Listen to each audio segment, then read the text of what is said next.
L'un des mots les plus couramment utilisés de nos jours, c'est le mot succès. On utilise ce mot à toutes les sauces. Tout le monde en parle. C'est devenu un peu comme un mot qui fait le buzz. Et je peux très vite comprendre aussi que chacun a sa définition du succès. Pour certaines personnes, le succès, c'est accumuler beaucoup d'argent, c'est accumuler beaucoup de matériel. Pour d'autres personnes, le succès, c'est plutôt avoir la paix du cœur, c'est se sentir bien, c'est gérer ses émotions d'une certaine façon, de façon à être justement aligné avec soi-même. Ça va dans toutes les directions, dépendamment des goûts de chacun. Mais il y a un point important que je voudrais souligner ici lorsqu'on parle de succès. C'est le fait qu'il n'y a pas de succès sans successeur. Si tu t'engages dans un projet, si tu t'engages dans une direction et ce que tu vas faire, ce que tu vas réaliser va disparaître avec ton départ, alors là, on ne peut pas véritablement parler de succès. Lorsque tu prends un projet, lorsque tu décides de faire partie d'un projet, il faudrait bien que tu sois capable de voir au-delà même de ta présence dans ce projet-là. Lorsque tu as une équipe à gérer, est-ce que cette équipe va cesser d'exister ou bien cette équipe va cesser d'être performante si tu n'es plus là?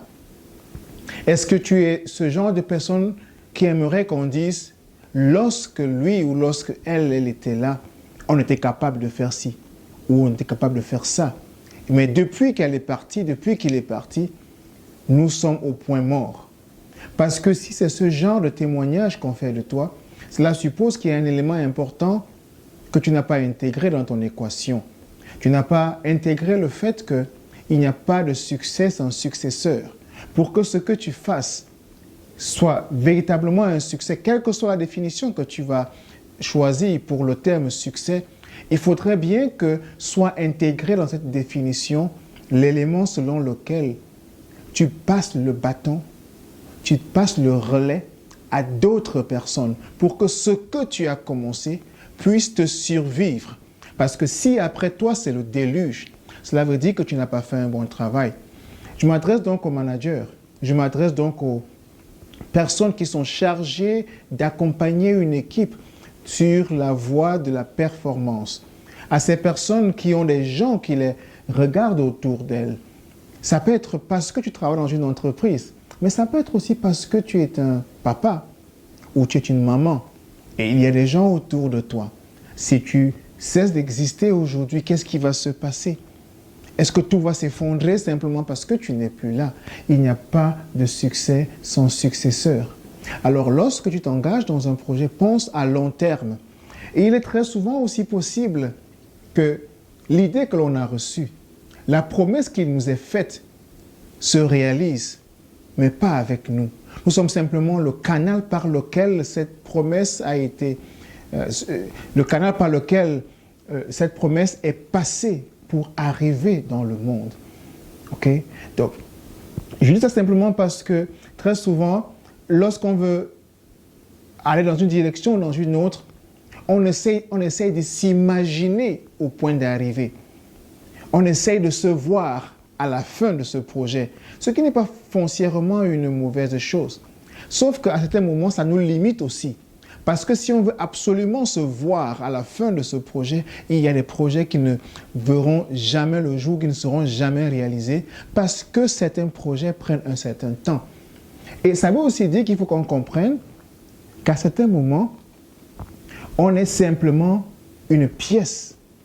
On peut être une pièce maîtresse, on peut être une pièce mineure, mais on est simplement une pièce qui vient apporter une certaine contribution. C'est-à-dire que parce que nous avons pu faire une chose, parce que nous avons pu contribuer d'une manière ou d'une autre, on a permis que les choses avancent, on a permis que le projet avance. Alors, ne sois plus ce goulot d'étranglement qui empêche que les choses avancent, simplement parce que tu ne te vois pas à la fin. Tu peux être ce véhicule qui permet de transporter le projet d'un point A vers un point B. Et quand tu t'arrêtes, ce que tu as préparé, l'équipe que tu as préparée, les enfants que tu as préparés, la famille que tu as préparée sera capable Ou alors seront capables, ces personnes, de prendre le relais et de continuer d'avancer. Parce que simplement, tu as vu plus grand. Tu as regardé plus grand.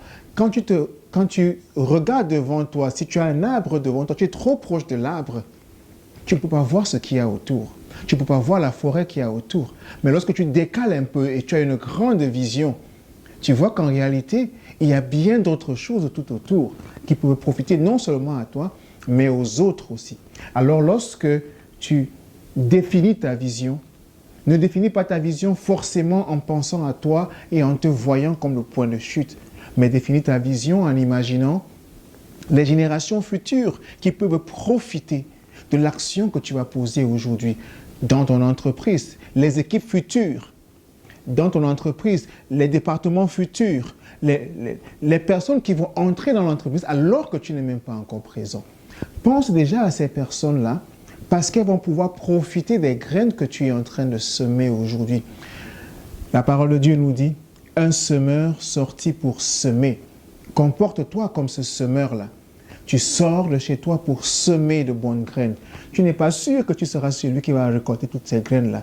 Mais au moins ton travail, c'est de semer. Alors sors et sème.